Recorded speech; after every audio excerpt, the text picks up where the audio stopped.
أعوذ بالله من الشيطان الرجيم بسم الله الرحمن الرحيم الله والصلاة والسلام على رسول الله وعلى آله الطاهرين أما بعد اللهم اشرح لي صدري ويسر لي أمري واحلل عقدة من لساني يفقهوا قولي. On commence cette vidéo, vous avez à mettre à jamais vidéo, la partager, vous abonner à la chaîne si vous n'êtes pas encore abonné et vous pouvez réagir à cette présente vidéo en marquant référence ou en commentant cette vidéo. Et je vous rappelle que je propose des produits avec le site tirlirk.com, des produits pour la ruqya, pour apprendre à faire ruqya soi-même, un diagnostic pour savoir si c'est un mal occulte ou pas, et les produits adaptés. Vous avez tout sur le site tirlirk.com et normalement vous avez le lien qui apparaît sous la vidéo ou en bas. Normalement vous avez, c'est marqué afficher les produits. Donc comme vous le savez, il y en a qui font de la prédication de rue, d'accord, donc ils font da'wa. La prédication, ils appellent les gens à Allah Azza wa Jal, d'accord, donc appeler les gens à Allah Azza wa Jal, c'est prophétique, d'accord, c'est noble, c'est ce que faisaient les prophètes, appeler Allah Azza wa Jal, d'accord, leur peuple, d'accord.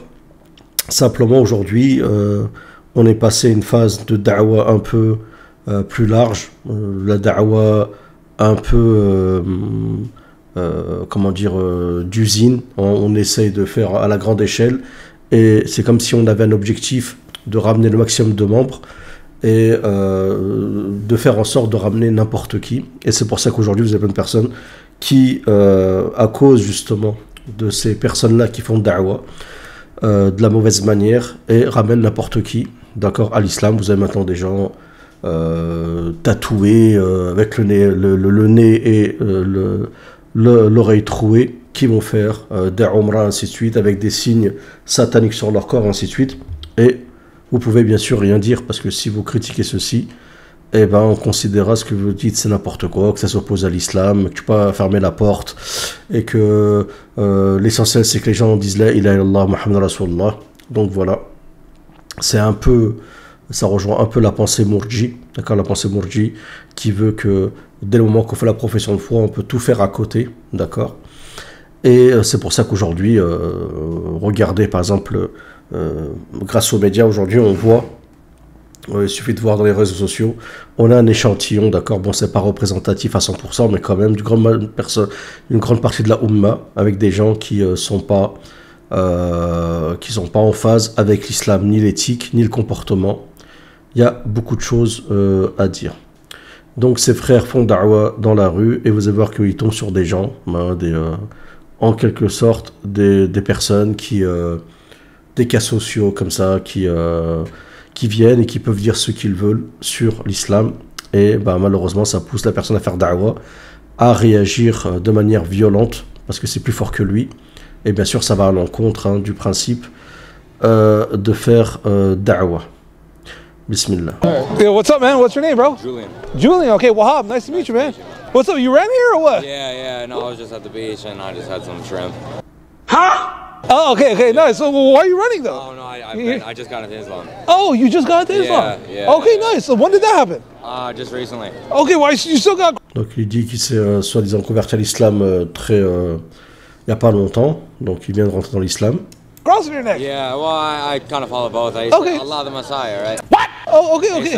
Ensuite il dit que le Messie c'est Allah. Yeah, there was a debate on TikTok. They were like, is Jesus the Messiah or is he just the son of God or is he a prophet? But it says in the Quran, it's like around page 20 or something. It says Allah the Messiah.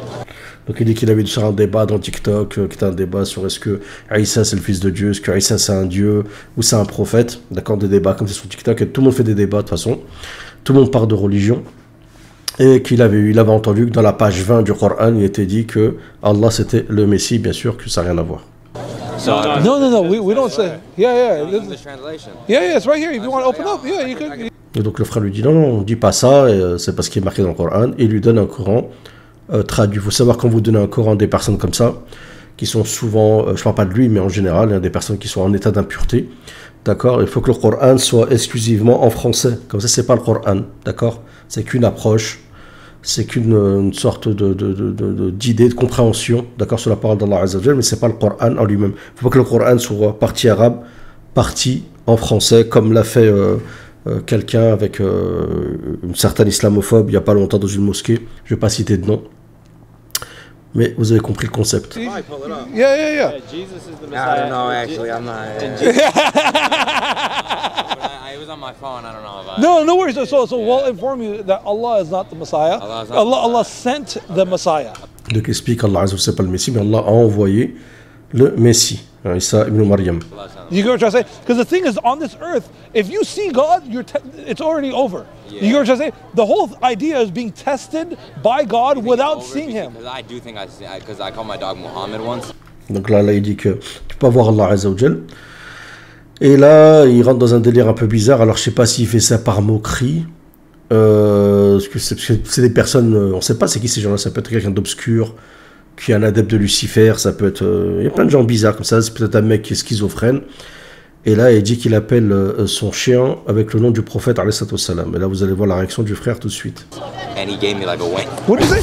What did you say? Are you serious? I'm sorry. I didn't know.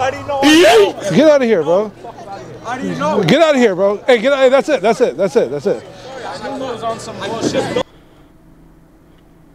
Donc là, il est en train de dire, comment dire, il est en train de montrer qu'en fait, oui, il a une aversion pour l'islam. Donc il est en mode, en mode dissimulation, d'accord. Et le frère, bon après il s'excuse tout de suite.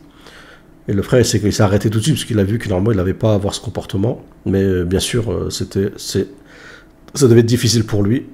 Mais malheureusement, quand tu fais de da'wah dans la rue, il faut t'attendre à plein de choses comme ça, plein de réactions. Comme ça, tu peux tomber sur des gens qui ont bu, qui sont ivres, ou d'autres personnes qui ont vraiment de l'aversion, qui vont essayer de te piquer. Ça arrive souvent. The fuck is it? Hey, get out of here, bro. Bounce. Fuck is Beanie, dude. Who the fuck you think you're talking to, bro? Donc après, comment ça finit? Ça finit par insulter, par s'énerver. Donc voilà, moi personnellement, c'est mon avis personnel, je suis pas un adepte de ces da'wah de rue, d'accord? Ça vous donne l'impression que vont absolument attirer à nous les gens vers l'islam, alors que c'est Allah Azza wa Jalla qui guide, d'accord? Je pense que déjà, si les musulmans appliquaient l'islam comme il se doit, d'accord? Comme il est dit, d'accord, dans les grands ensembles, bien sûr on n'est pas parfait, mais dans les grandes lignes, d'accord, que les musulmans ont un bon comportement, ça pousserait, ça attirerait les gens vers l'islam déjà, d'accord. Et puis le fait de vouloir absolument prêcher les gens à l'islam dans la rue, comme ça leur donner des Qur'an à tout va, tout le monde fait da'wah, c'est devenu l'islam une mode, tout le monde, n'importe qui part d'islam, et ben en fait ça enlève de cette teinture de l'islam, ça enlève, comment dire, pour moi ça réduit, d'accord, ce prestige, ce trésor qui est l'islam. Donc c'est mon point de vue, d'accord. Donc je ne suis pas vraiment un adepte. Je pense que la da'wah aujourd'hui, elle doit être ciblée. L'objectif c'est pas de ramener le maximum de personnes. Si Allah Azza wa Jalla voulait guider la terre entière, il l'aurait fait, d'accord.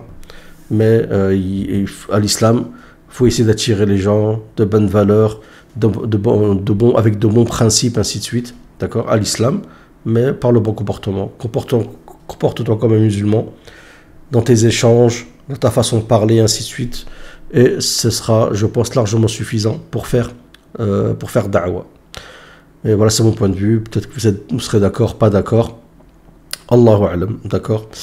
Après, ça ne veut pas dire qu'il ne faut pas faire da'wah, mais simplement, il y a plusieurs biais pour faire da'wah. Mais je pense que ce biais-là, où c'est comme les gens sur TikTok qui viennent débattre avec n'importe qui de religion, qui parlent de sujets qui sont bien plus lourds que leurs épaules, là, je ne suis pas vraiment d'accord avec ceci.